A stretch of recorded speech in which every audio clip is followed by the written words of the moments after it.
Alrighty, so I want to talk a little bit about my understanding of the STIHL mtronic. I'm not as familiar with the auto tune, although I do have a layman's understanding of how it works. But I'm very familiar with this system, okay? And just going to use this little 241 as an example here.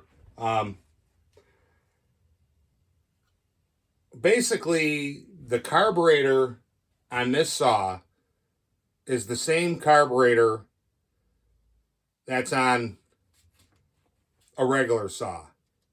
It just has some different parts, a solenoid, okay? Now, on this particular version, as far as I know, I could be wrong. I mean, I probably not, because I don't even think they make this anymore. It's 241, and that's a shame, because this is it's an awesome saw when you get everything set up right. But I'm pretty sure the 462, the 661, you can get them either or. In other words, you can get them with mtronic, or you can get them with the conventional carburetor. Some guys like the mtronic. I like it. I haven't had any problems with it. Now, we're running this oil and we're running this fuel too. So,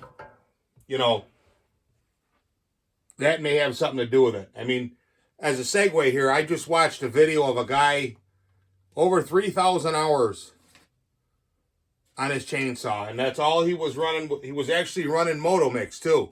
They get it in 55-gallon containers, and they get them shipped. I think they buy 2 or 3 of them or whatever, or 4 of them a year, and it comes on a pallet, and they just load it in, and they just run their saws on that.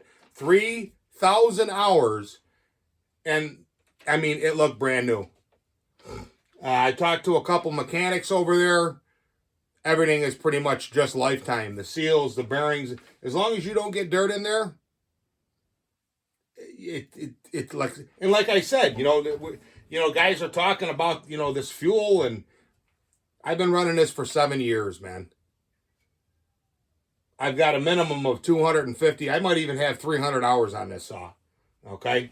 And for me, thing's brand new, and it runs like a rape tape. The mechanic was saying overseas, everything is lifetime. You keep it clean. You got a good air filter. Like, I made my own air filter for this thing. There's no dirt getting in there. You run this fuel, it'll last forever. That's why, I've done the research. I mean, I can show you this saw. I can pull the top off, put the borescope in there. We can take a look. I mean, that's no problem. We'll do that sometime. But it's just, I'm not calling anybody deceptive.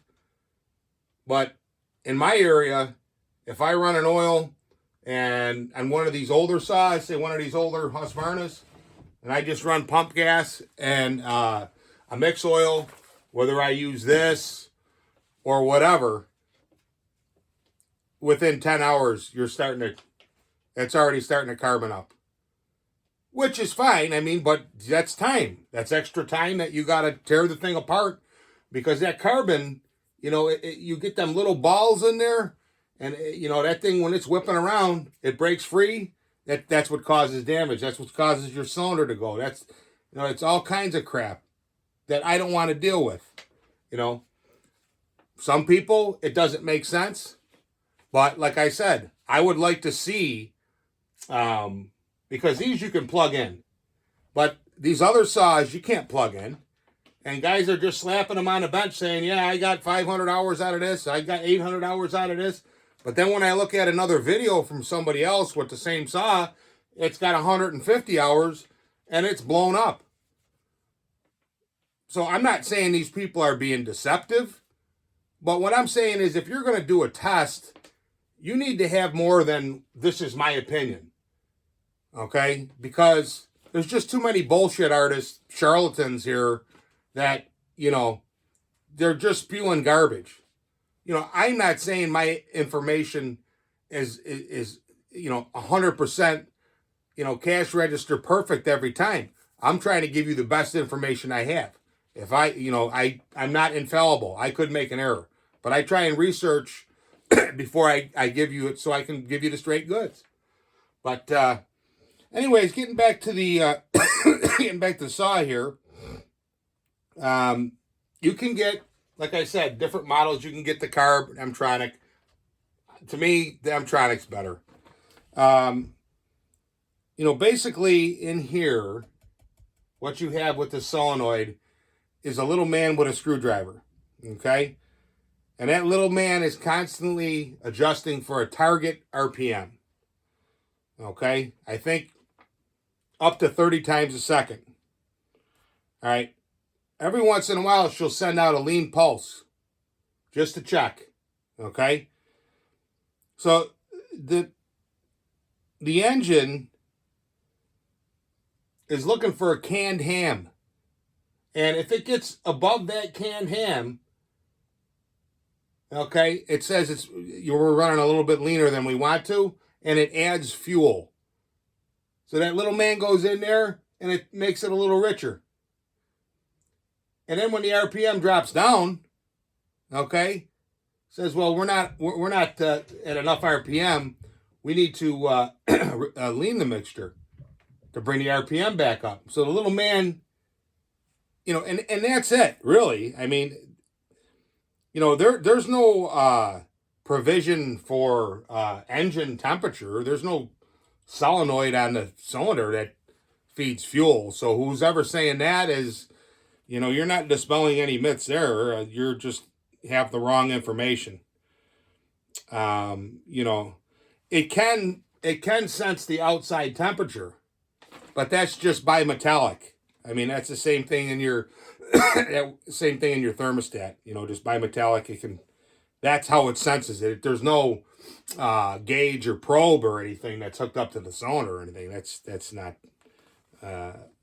That's just spouting misinformation.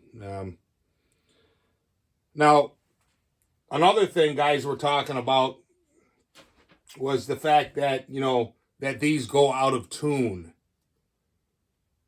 Okay. Well, the only way I tune these is I cut in the wood. And when they reach their operating temperature, they'll get there and they'll hold in there. Okay? So, as far as any procedure,